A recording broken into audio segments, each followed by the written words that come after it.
Is a green and pleasant land. But for how long? In England, planners look after the construction of over 100,000 houses a year. Every 5 minutes, a new house is completed. It may be a multi-billion-pound business, but there is still room for members of the public to have their say in the planning process.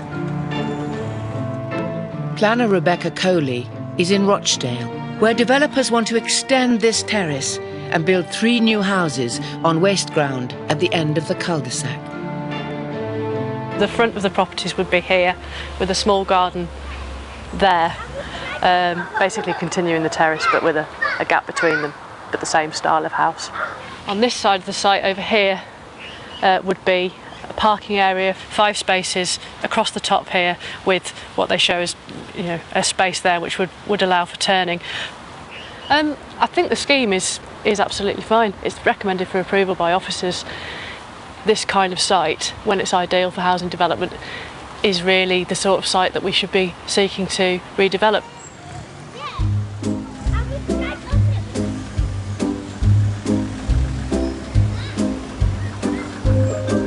But one local is determined to stop the project.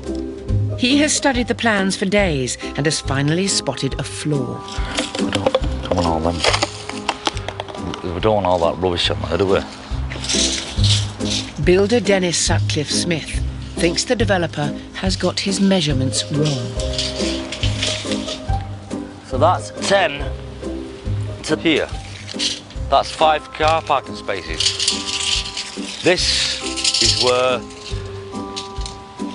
the wall of the new houses come. So if anybody can turn a car around in that space from there to there, I wish them well. They've got it wrong. If you put 5 car parking spaces there, none of us can turn around. So we all have to reverse out on the street with children in the back, and that's wrong. It's a nice, pleasant area, and it's a really nice, quiet suburban street. It will disrupt everybody's lives on this street.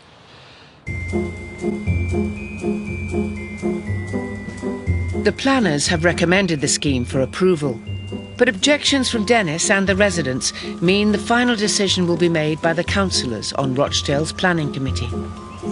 It's made up of members of the public who are elected every 4 years. Are you the architect or the resident? Right. So where are these parking spaces for these? Here. Where we're standing here? Yeah, in this corner, yeah. If you think that you can fit 5 cars in there, I've measured it out, you've only got 1.7 metres. Sorry, you can't, the resident can't lobby you on the site visit. Right. Please, sir, you have your opportunity to speak at the committee this evening. Okay. Please don't address the members because they may not be able to vote on it later. No problem at all. Yes, right. I mean, they're quite small anyway, considering they're not your average size parking. Yeah, correct. Dennis has fallen foul of strict planning procedure. Members of the public can't voice their objections to the committee on site visits. Well, I thought that's maybe why they sort of come, to look at the area, and then we could voice our concerns while they're actually here.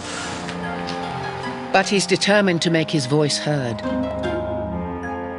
So when the councillors meet again at the town hall that evening, Dennis is fully prepared. Hello, my name's Dennis Sutcliffe Smith. I've got a few concerns about this development. This is a quiet dead-end street with 7 number houses, 6 number with small children, 13 in total under the age of 11.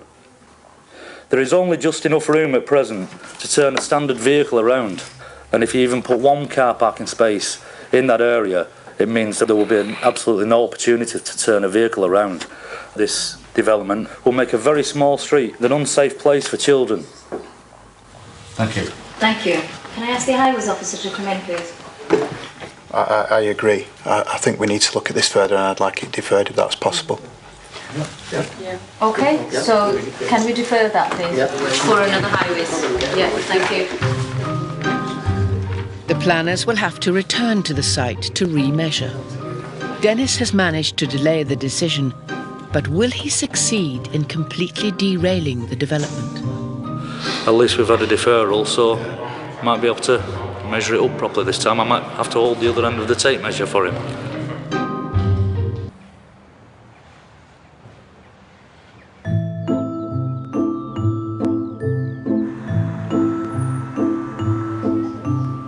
Rochdale, there are plans to build 3 homes in a cul-de-sac, but one local is determined to stop them. Dennis Sutcliffe-Smith complained that 5 parking spaces for the new scheme were too many for the size of the road, forcing the planners to come and remeasure.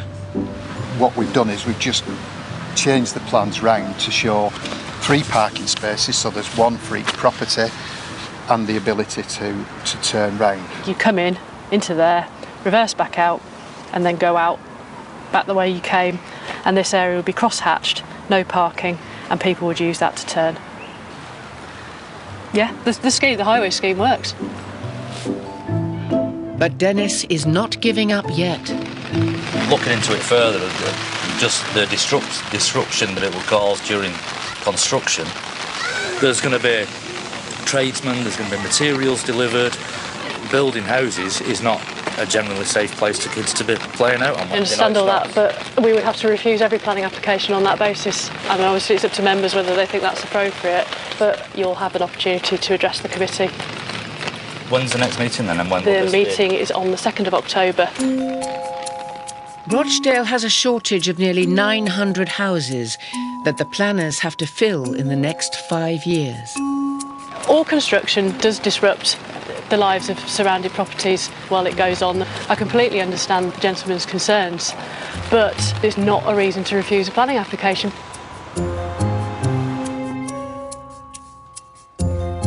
The planners are happy with the revised road layout. Any objectors here? Yes. Could you come forward, please? But Dennis isn't. He wants the scheme refused because of the potential danger and disruption to residents.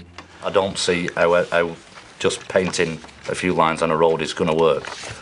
Secondly, how if planning was passed... While Dennis is speaking, the planners discuss how best to address his new concerns. Surely this council should agree that the safety of the residents should be of paramount importance and ensure the developer come up with some form of control to minimise the risk. Thank you. Thank you. Your major objection seems to be the parking and the turning. Have you no other objections to it at all? I don't see how having a construction site on the end of the street is going to make that a safe place for anybody. You must understand that construction don't go on forever, though, does it? If it went on for a day and there was an accident, who would be responsible if we've got to reverse out onto a street? Can I just bring the planning officer in?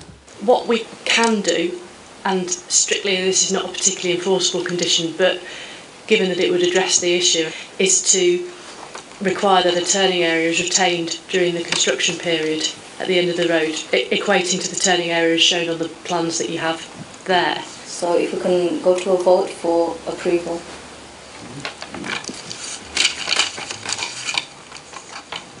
Unanimous. Yeah, carried. Unanimous? Yeah, Okay. unanimous. Carried. Thank you. The houses have got permission, but Dennis's persistence has paid off.